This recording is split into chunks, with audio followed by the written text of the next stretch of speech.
morning, folks. T-Joe here. Hope everybody's doing well. It's 91 degrees and breezy with gusty winds at times.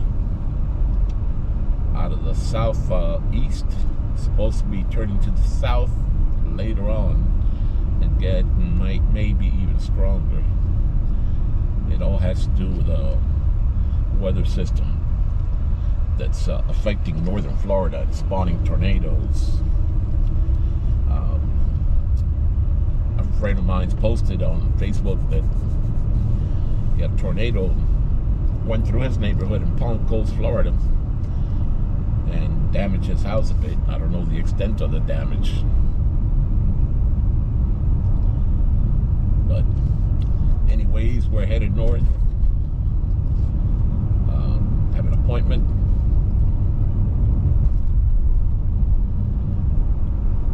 And I thought about, I'll tell you guys, well,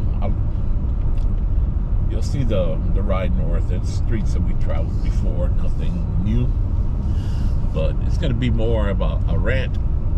A previous video that I did a couple of days ago, I talked about, as a bus operator, a pretty disgusting experience that I had. And you get to see a lot when you work the streets.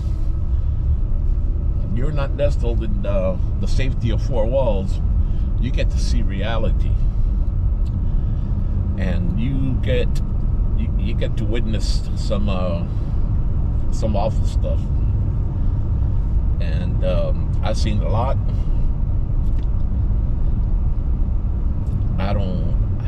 I think the worst creatures on earth are the ones that walk around on two legs. Some of the stuff they do. Look what's going on, that conflict in Israel with Palestine and Hamas. I feel for the people of Israel, and I feel for the innocent people of Palestine. I don't know if they'll ever achieve peace. I hope so. But the innocent is paying for it. But anyways, going back to our rant. This is in one of my earlier videos when I first started the channel. And some of those videos did not do very well. I mean, almost all of them didn't do very well. They hardly got any views, and they're poorly made. I still think my videos are poorly made, but I learn something new every day.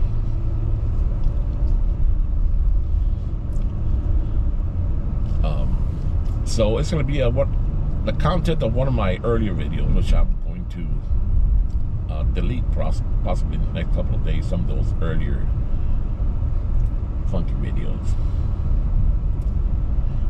We saw a topless walker. Anyways,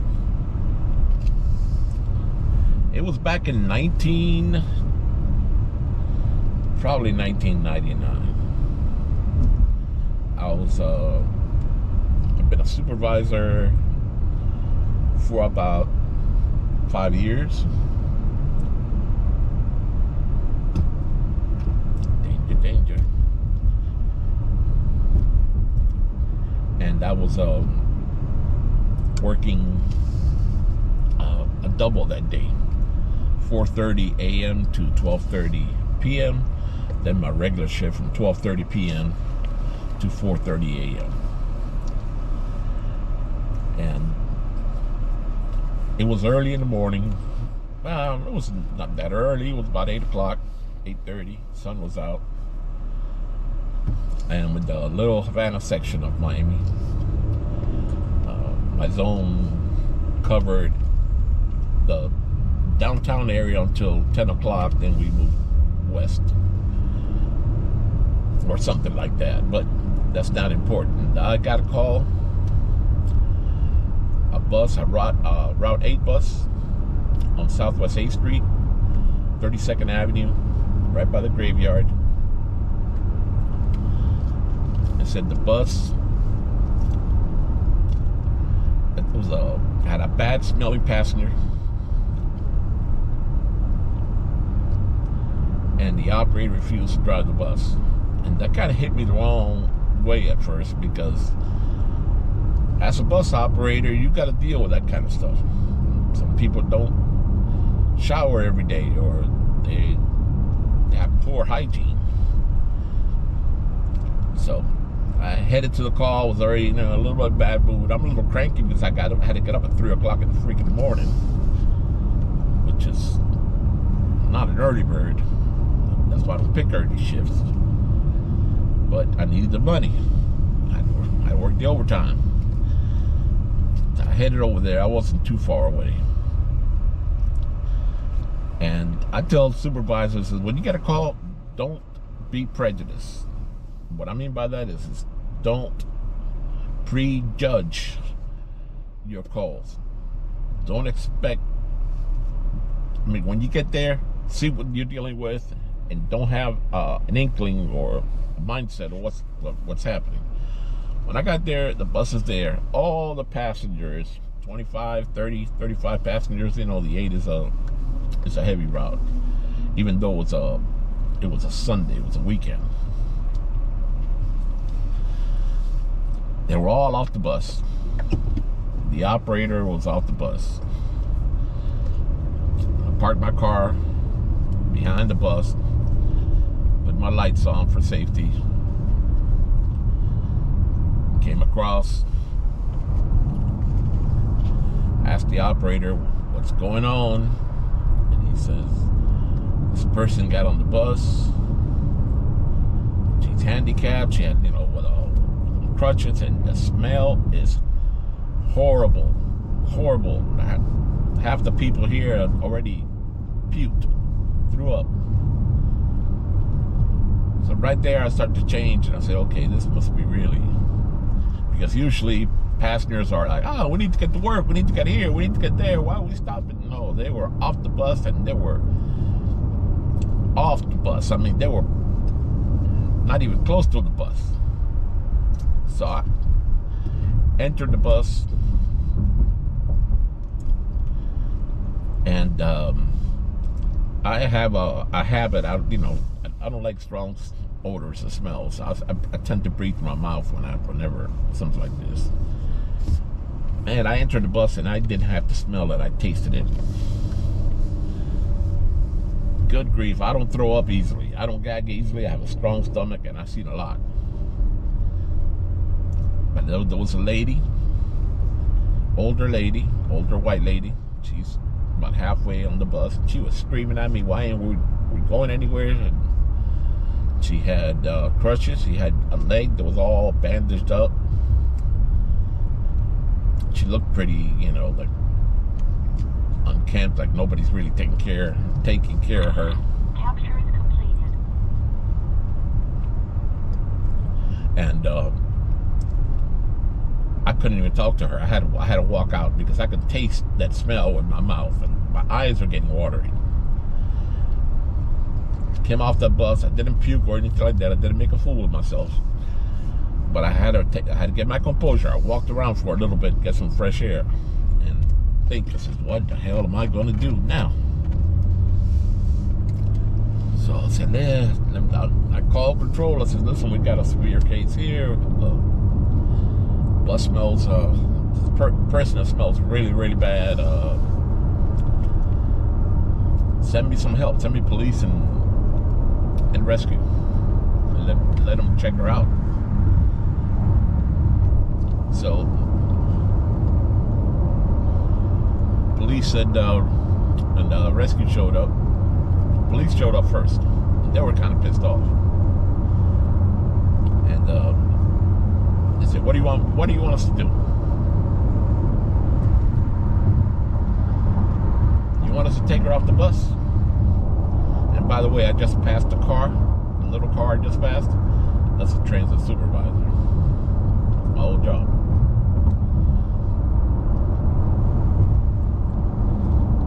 And I said, I don't know. They had a bit of an attitude. I can catch an attitude too. I says, go assess the situation. Let me know.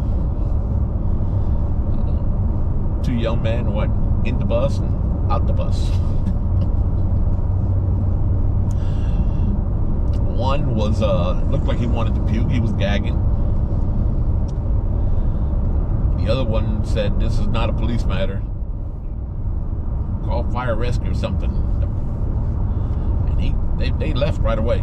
They want nothing to do with it. Fire rescue arrived, and this is Miami Fire Rescue. And I know I talk about Miami-Dade Fire Rescue a lot, and how well trained they are, and how good they are. Well, Miami Fire Rescue are just as good. They never had a bad encounter with them either. And they went in to check out the passenger with their bags and stuff, and they came right back out. And they suited up, and then went back in. And they called the police back because they were going to Baker Act her and get her some help. So she was complaining and screaming this and that, the whole thing, but they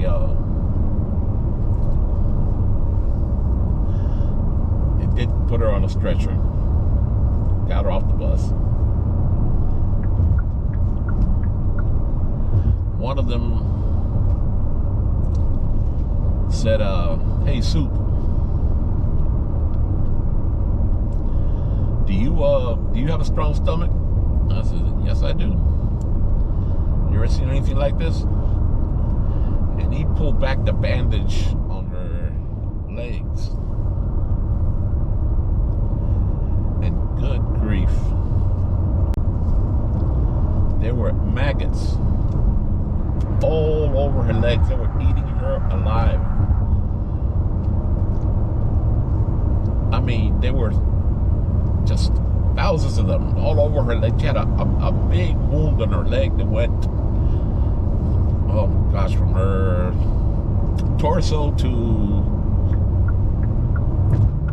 the knee area maybe. And it just smelled horrible. And all those maggots, I just looked at it, and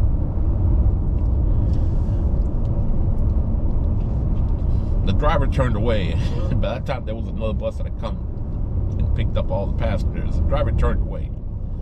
He couldn't look at it.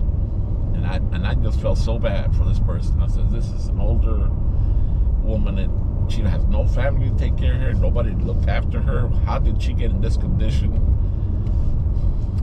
I'm assuming she's probably diabetic like I am. And, she had one of those wounds that wasn't cared for properly, and this happened over time. But she was literally being eaten alive.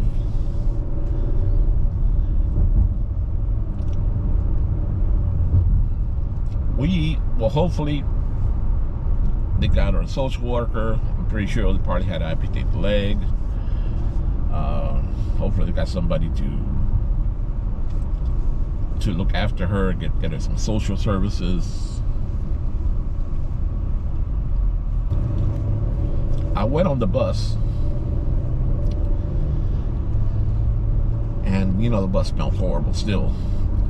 And there were maggots all over the bus, climbing up the windows. I had to actually ask for a tow for a dirty bus. I don't think we ever towed a dirty bus before. Usually you tow a bus because of a mechanical problem. So I asked for a tow. They sent me the tow truck. Transported the transported the operator back. He didn't work anymore that day. He was gagging. They had to replace him, bus and operator dispatch from the garage. So I transported him back.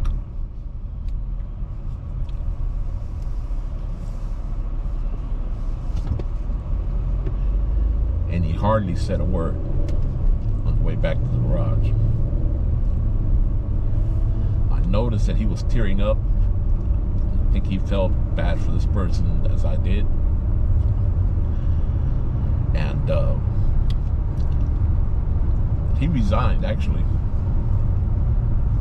A few months later or weeks later, I'm not sure of the timeline, but he resigned.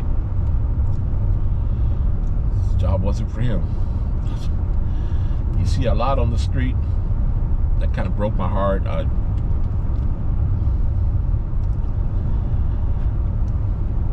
I have elderly mom. We're taking care of her now. And people, you all got to check on your family members, especially the elderly.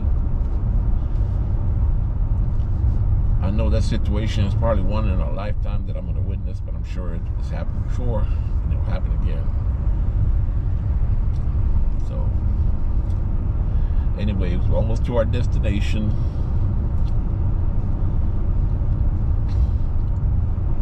I even had trouble telling that story. I got goosebumps on me. I still remember it like it was yesterday. It was 20-some years ago. Be kind to each other, folks. Stay positive. Remember, random acts of kindness go a long way. I try to practice that myself. Y'all stay sober. If you drink, don't drive. You need all your skills to survive. Leave the drinking to home.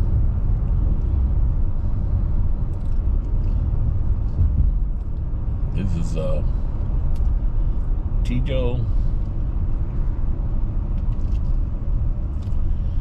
We are on Coral Reef Drive, right outside Jackson South Hospital. And it's 91 degrees and windy. Bye-bye.